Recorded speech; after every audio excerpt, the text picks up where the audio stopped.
Hi guys, welcome back to August Love Story, the channel. I am Artieka. I'm Tommy. And today we are reviewing Ready to Love Season 4, Episode 3. And that episode is titled Tables Are Turned.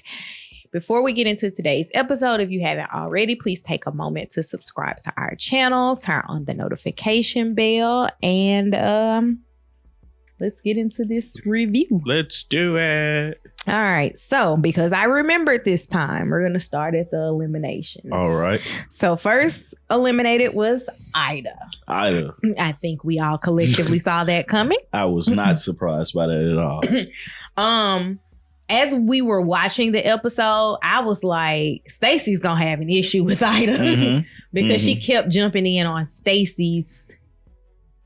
I don't want to say they were dates. Yeah, conversations, because they weren't dates. They were all at brunch together. And then the second person to get eliminated was Andrea or Andrea, depending on who you ask. Yeah, I don't know how she says her name. But that's like the eliminations aren't surprises to me at all. Like, I expected Ida to go home as the first lady anyway, because every time she talked, it was something negative towards her. Like, every time somebody brought something up about her, even going into the last episode, it was like she talks too much. And then in this episode, we always saw her, hey, can I jump in with you? Can you slide over? It's like she couldn't establish her own connection. She had to jump in on somebody else's connection. Yeah. Which is interesting because for the most part, this show is about being aggressive in that manner. Right. But it was something about the matter in which she was aggressive that was rubbing people the wrong way. Because like a lot of the guys were very much so, can I steal you away? And nobody thought anything of it. Right. But she didn't want to steal you away. She wanted to come in and take over. Right. And be a part of it. Like, she even, like, her question, I didn't hear her questions that she was asking, but it was kind of like awkwardly asked, you know what I'm saying, while they're there, and stuff like that. But what she said was kind of true. She was like, when she got eliminated, she was like, and I'm paraphrasing because I don't know what she said verbatim, but she was kind of, well, what I got out of what she was saying was like, it's cool that y'all get up and say, oh, we're gonna miss you, but don't be fake with me. Because, you know, you guys, it's not designed for you to miss me. This show is not designed for you to miss me. Otherwise, I wouldn't be going home. Right. Well, in the beginning, I feel like the first 4 eliminations are kind of like, it doesn't really matter what you could have done differently because, like, you were just going to be sent home regardless. Right. I think Christian, from the 2 seasons that I've watched of this, Christian has been the one that was eliminated that I think should have been able to stay to kind of flourish into it, because it's, oh, we like him, he's just not assertive. They put him into a box, and they put him into the nice guy friend box and pushed him to the side. And that's why people say nice guys finish last. Yeah. But I don't think that Christian was a person that they should have sent home. If they ever had an option to, like, bring somebody back, and I don't mean like how Chris got brought back for another season, but like later on in the season, we brought one guy back. Like, we sent 3 guys home and brought one back. I think Christian would be one that you could bring back. Right. But then we have Andrea. I felt like she just wasn't making a connection with anybody. I don't think anybody was making a true connection with her just because her demeanor. Like, she came off as to me, now to other people it may be completely different, but she came off as a mean girl to me, kind of. I didn't see her as a mean girl, but I definitely saw her as a please don't touch me kind of person. And that's what I mean by mean girl. It's like you're not loose enough. Loose is not a good word. You're too uptight. Yeah, you're not open enough for this type of show. And it sounds so harsh that when they get eliminated, they say the guys have voted and we think you're not ready to love, because it's not that you're not ready to love. It's just we don't want to we're not here for you. You know, you're not a fit for us here. Right. And that's the thing with these shows, it's a whole bunch of type A personalities. Yeah. And everybody can't be a type A personality in a relationship. Like somebody has to be the person that's more of like, I'm going to play the background, and not all the time, but like in situations, somebody has to be the front and somebody has to be the back. Like we can't both be in your face all the time. Right, exactly. But the crazy part is the difference between Andrea and Ida is Andrea was actually vibing with Troy, which looking at it makes sense because I think Troy is on his way out too. He needs to be. Oh Lord Jesus. He needs to be. But you know, they like she was vibing with him, and she was one of his top picks. You know, so maybe they can get together and go to a resort or out of the country to Brazil that they wanted to go to. So I don't know. All right, so we'll start now at the beginning of the episode. So episode opens up with everyone meeting up for brunch, and nephew Tommy let everybody know that he's sending a lady home at the ending of brunch. Tressa and is it Dietrich or Dedrick? Because it feels like everybody says his name differently. It's spelled Dedrick, but I think it's Dietrich. Him.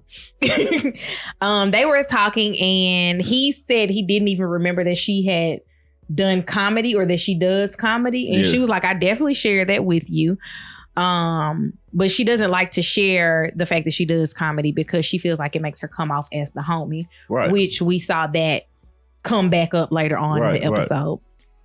Then we have a montage of Troy shooting his shot with everybody. It's like Troy, okay, so it doesn't help that Troy is 51 with what I'm saying, but he's like that uncle that think he still got it, and he gonna try to holler at all your friends, even though all of your friends are 20 years younger than him or more. But he's just like, hey, baby, you know what I can do? And it's like, bro, leave her alone. Like, stop. She don't want you. Right. Like, it's funny. I hate to say it like this, but it's not surprising that Troy is on a show like this at 51. You know what I'm saying? Just because you have to think, man, when Troy was younger, 20, 30s, he acted this way on a bigger scale. Like, this is tamed down, Troy. Maybe.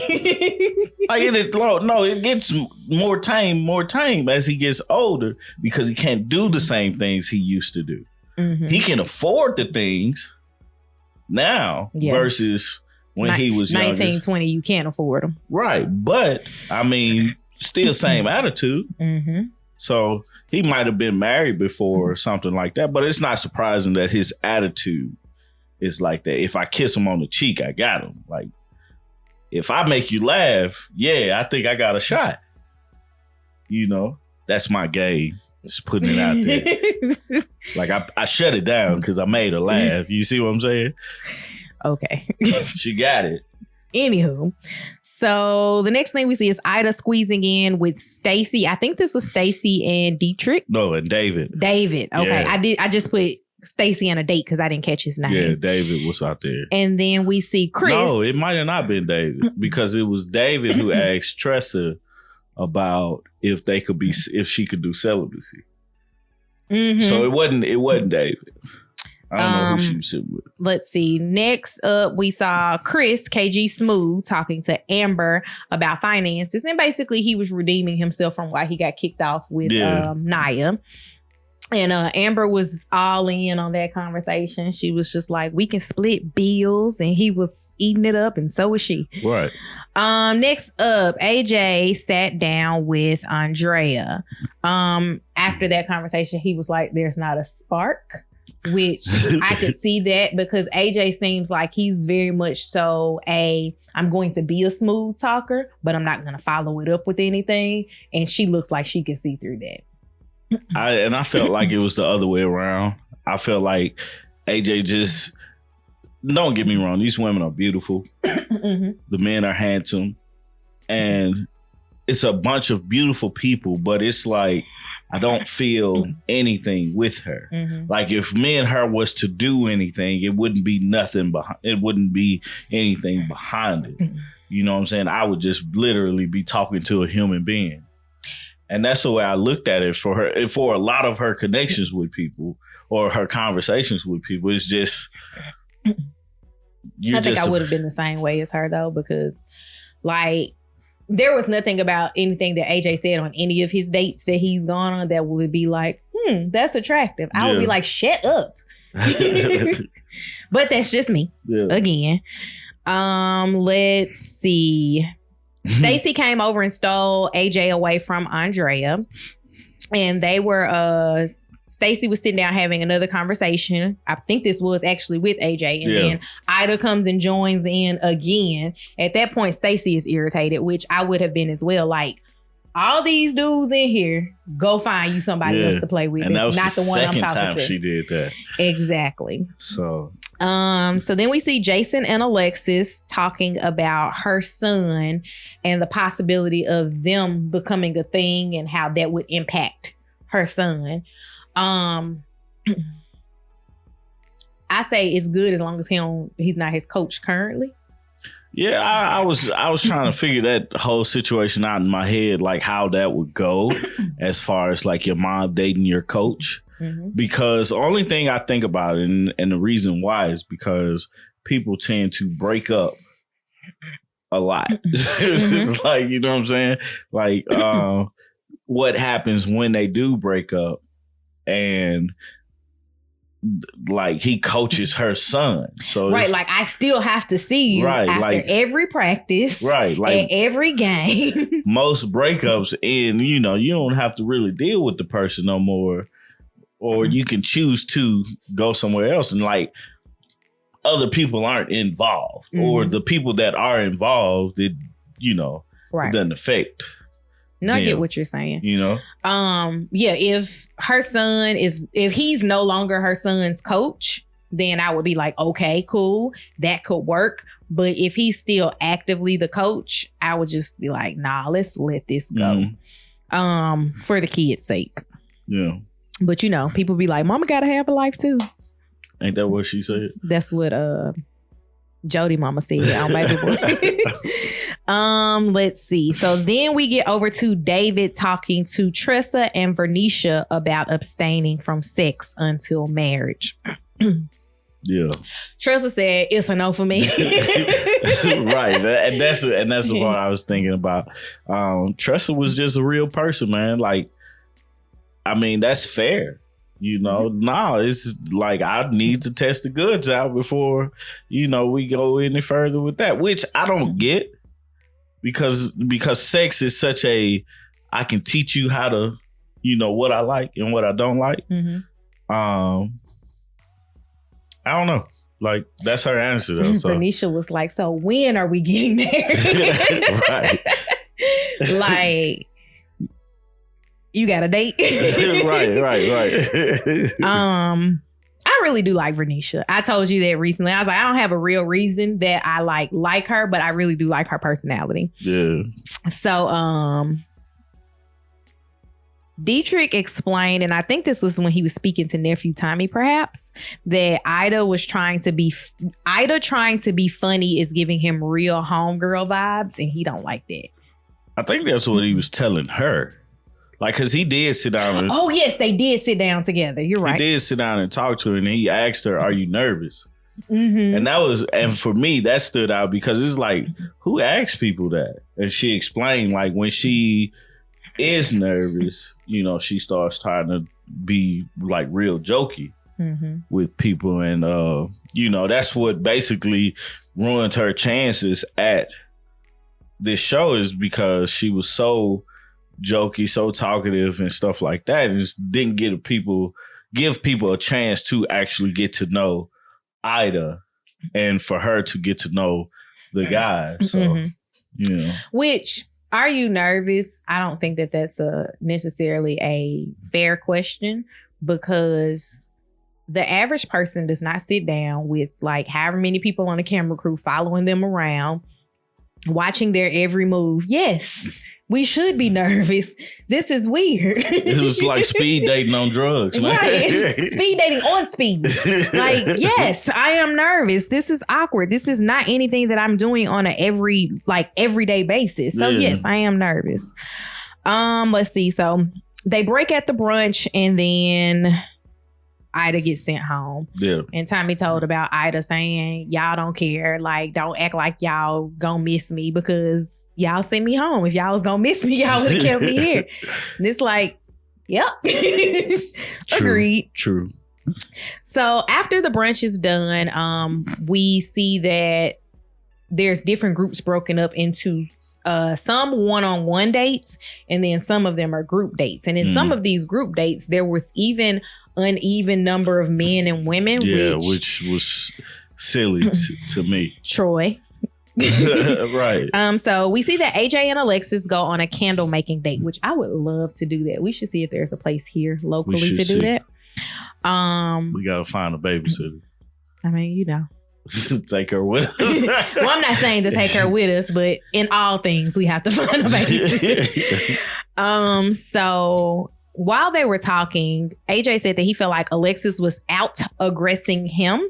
Yeah. When it came to talking about sex and things of that nature. And I just wrote down Alexis was horny.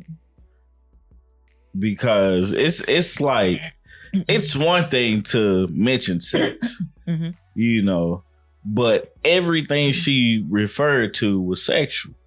And I could see how it would get on his nerves because he wasn't giving her that same energy. He wasn't intending to give her that same energy. And then on top of everything else, you wouldn't think that would be from an ex-preacher's wife. But to be fair, her husband had the calling. She did not. To be fair, you're absolutely correct. So she was just the pastor's wife. She wasn't out here trying to be an evangelist or a prophetess. She was just like, I'm married to the man of the cloth. I am not the cloth. Nah, I feel you 100%. But honestly, though, we don't look at men the same way if they make those type of sexual jokes and gestures and things on a date. Like, we're just like, boys will be boys, men will be men. But as a woman, because she's done it, it's frowned upon. No, not these days, man. Like, men are getting in trouble for doing that. Right. But again, it's like it's looked at differently because it's like it's just a double standard that we can't get around. Mm-hmm. Like some men for the example, in that situation, AJ was truly trying to get to know her as a human being, not getting her draws. But to him, it seemed like she just wanted to get in his draws and not get to know him, and that's what turned him off from their date. It's like, I'm gonna get through this date, but nah, she ain't really for me. Just because we can't have a conversation past sex, right? You know, and I get it, man. It's something like sex is, like I always say, sex is the bonus. It's everything else, because where we can talk 24 hours a day, we can't have sex all day. No, nobody has time for that. We can have sex multiple times a day. Nobody got time for that either these days. You know, we like this quarantine, we had plenty of time. You know what I'm saying? But, you know, it's like we can have sex like multiple times a day, but not all day. Right. You know what I'm saying? So that's it. And that's the thing. It was like the conversation just always led back to sex, and that bothered AJ. So let's see. So next up, we saw Jason and Kyra have a date, and they went out to eat. We only saw a very, very small snippet of their date, which was him talking about battling with depression. And her mentioning that she had a family member who battled with depression and it ended traumatically. I think it is good that, you know, I don't know if I would have gave that out on the first date. Yeah, no. But it was definitely much so a opening for them to get to know each other more. And he told her on the date, which I don't remember seeing this on the date, but he said it when they were talking in the gentleman's lounge. It's not Tommy's Tavern this time. Yeah. That he said he told her that he was going to pursue her. And he was like, I meant that when I said it. So like, Kyra is top spot for him now. Yeah. I'm gonna be honest. I don't know personality wise how they would go because we haven't really seen a lot of Kyra's personality, but I don't really see Kyra and Jason as a couple. I don't have anything to say about that. I mean, I just don't. And it's nothing negative about either one of them. But you know how sometimes you see people together and you're like, they're like, they could be together. I'm sure people have said that about us too. I've said that. Well, then like also people that know both of us, but like knew us in college, didn't see us getting together. Exactly, so, I mean, I didn't either, to be fair. Yeah, me neither. So when you look at it from that standpoint, like it's nothing negative about it. I just don't see them together. But they can prove me wrong and I'd be cool with it. Let's see. Next up, Joel. Is it Joel or Joel? I think it's Joel. Joel, David, and Troy go on a three-way date with Andrea, Amber, Vernisha, and Liz. Yeah. So there were 4 ladies and 3 men's. I said 3 men's. 3 men. I don't know why I said men's. Troy offers Andrea a first date of visiting another country, which was Brazil. Yeah. That's when we found out about Brazil. Amber was annoyed at Troy when he was kissing on Andrea. I don't remember much about Liz on this date. Liz, so it was kind of interesting. I found it to be interesting because we know Joel was like, oh, I like Vernisha. Mm-hmm. And David was like, I like Liz. Mm-hmm. But David was more so dating Vernisha and Liz was more so dating Joel. Mm-hmm. And the one thing that I found interesting, and I don't know what part of the episode that they said it, but Vernisha was like, Joel came over and checked on her, like to ask her, is she okay? Is she having a good time and stuff like that. But, you know, being that the same thing, like he's on a date with Liz, which I don't find anything wrong with it because of the show aspect of it. But I thought that was pretty cool. It felt like this was like Mixer in a microscope, microscope, because it's like we're gonna take away half of the people that would traditionally be here, and we're gonna put it at the setting of one guy got eliminated, because that's essentially what it is. It's no longer even, and we're just going to like hop around and make connections. But I still think they, you know, put it in a sense of like them choosing who they wanted to go on a group date with. But let's talk about Troy's decision of going on a group date with 2 women. Like, Troy's just trying to maximize his opportunities. Right. I think that's the thing for him, because he was, you know, the date was going good with Amber in the beginning, you know, outside of him trying to kiss on her cheek. And then here it is. Right. Here it is. He's with Andrea, kiss on the cheek, saying, hey, I'm looking at her booty, all this and all that, you know, and stuff like touchy feely with her and stuff like that. At one point, I was like, I felt like you get to clutch your purse. Right. Like I felt kind of invaded a little bit. Like, goodness, brother.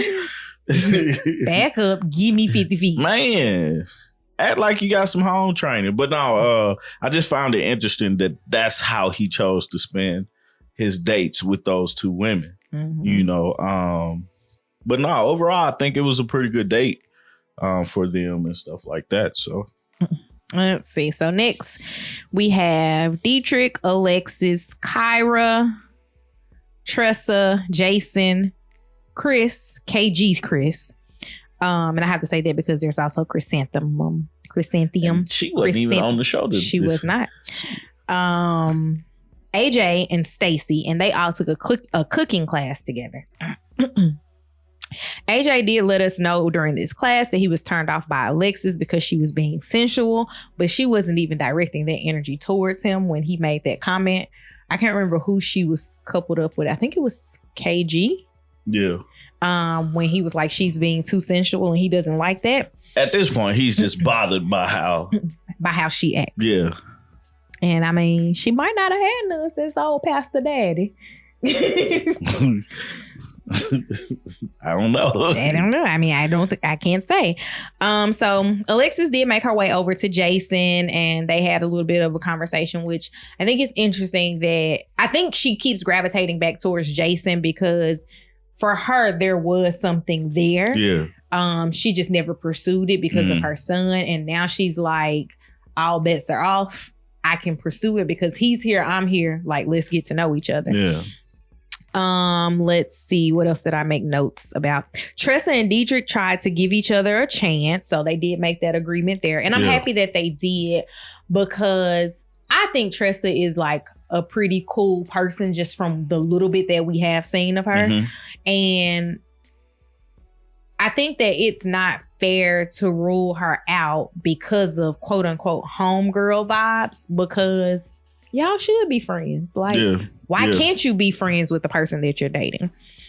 And then we see KG talk to Stacy, who then left him to go talk to Dietrich. Man, like, all right, I'm done with this conversation. I'm going by. And she was like, Chef.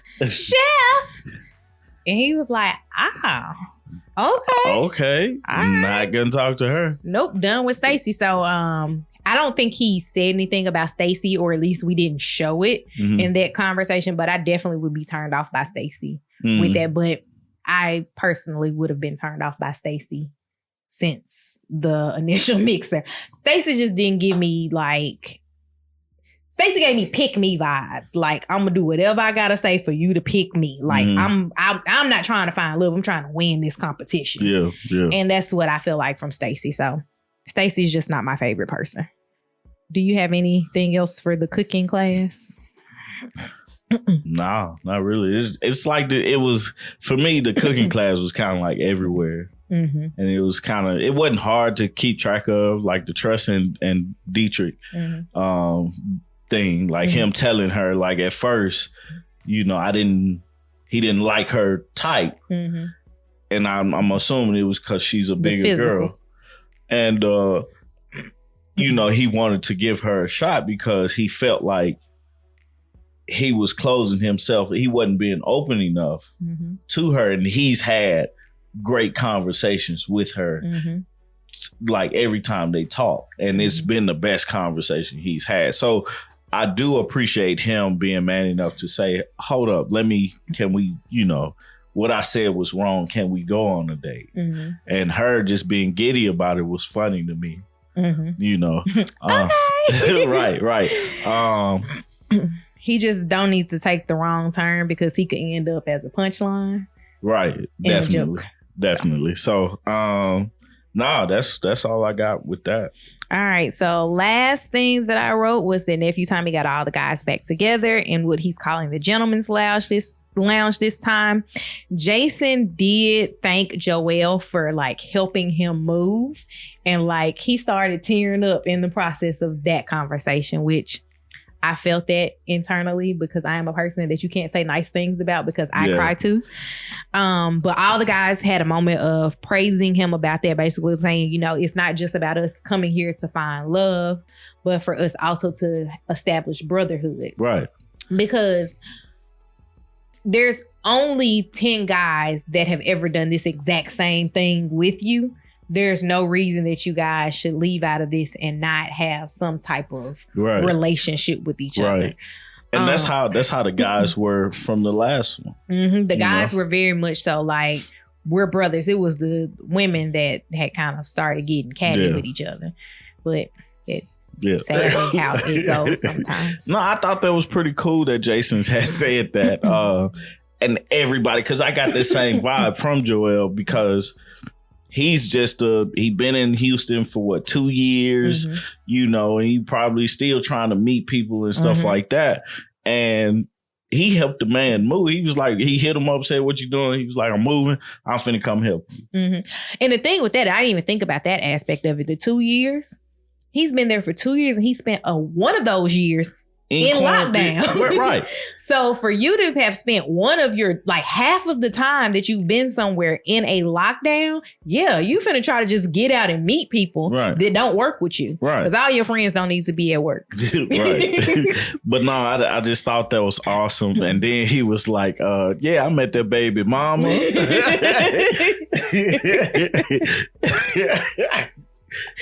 And he kept going on about his mama. Everybody was like, all right, now. Hey, back up off my mama. I just found that to be funny. But man, Joel seems like a very natural, down to earth guy who, you know, is really about human beings. Right. And that's what type of people you want to be around. Mm-hmm. You is people who are for human beings. I just thought about Jason's mama is gonna be like how my mama was with Jay. Like that's her guy now. Like that's your friend, but that is her guy now. One of Tommy's best men, my mom met for the first time. What was it? 2 days before our wedding. Yeah, and that was, like Friday. She's always like, "How is Jay? How's Jay doing?" Like Jay is her favorite person now out of our entire wedding party.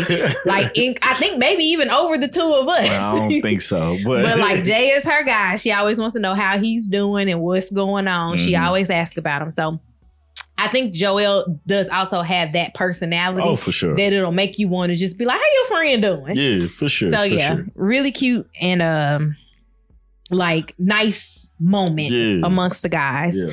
So the guys then started to deliberate about who was at the top, who was at the bottom. Of course, we know that Andrea and Tressa were at the bottom. Mm-hmm. Most of the guys kept saying that Tressa was giving them homegirl vibes, which bothered me because why can't your homegirl be your friend?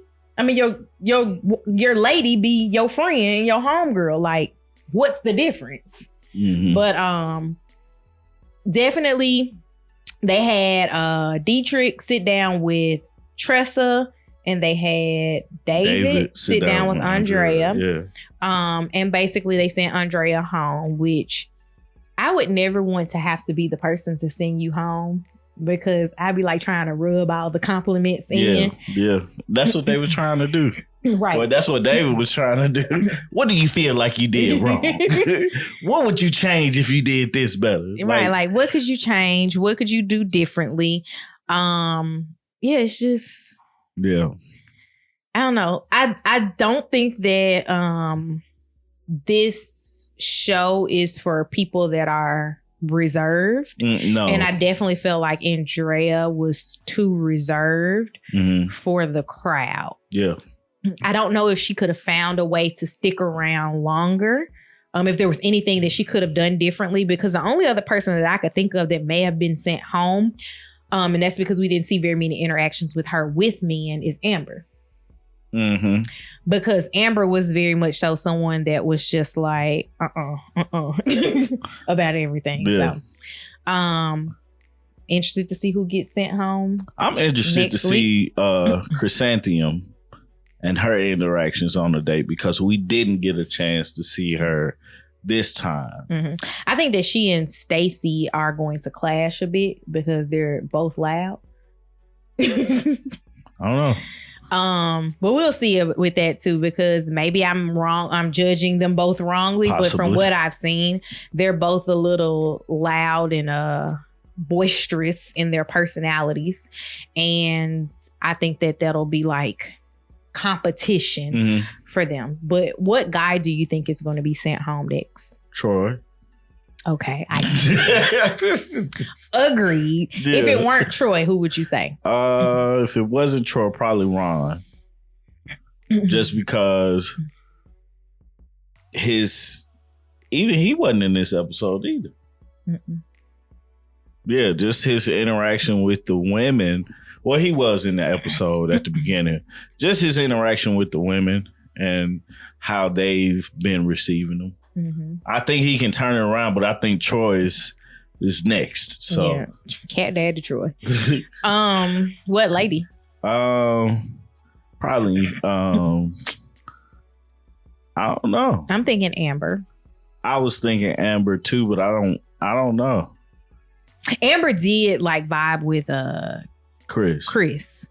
So maybe not. Maybe not her, but I don't know. Maybe Chrysanthemum, but I don't know until I see. Yeah, we haven't seen her have any interactions. Yeah. But if they do it like they have done the last 2 episodes where we do a group event and somebody got to go at the end of the group event, I'm definitely going to say it's probably going to be Amber. Yeah, or Troy. Well, I'm saying as a woman. Oh, yeah. Troy is just next in general. He's next in line for the chopping block. Next to go. All right, so guys, please tell us what you thought of this week's episode. Do you think that Ida or Andrea were unfairly sent home? Who do you think is going to be next? I like to project my feelings onto other people about who gets sent home. Who gets sent home next, Dad? Let's see. Tell us what you guys think about Troy. Like, does Troy really give y'all the vibe of like the uncle that I get, or you think Troy is just like, I'm trying to live for the weekend and I'm kissing everybody on their cheek, which still feels very uncle-ish to me. He looks like Michael Jackson's dad. That is so funny to me. If you haven't already, please subscribe to our channel, turn on the notification bell, and we will see you guys on Wednesday. We're actually going to be back with the podcast on Wednesday. So see you guys then. Bye. Peace.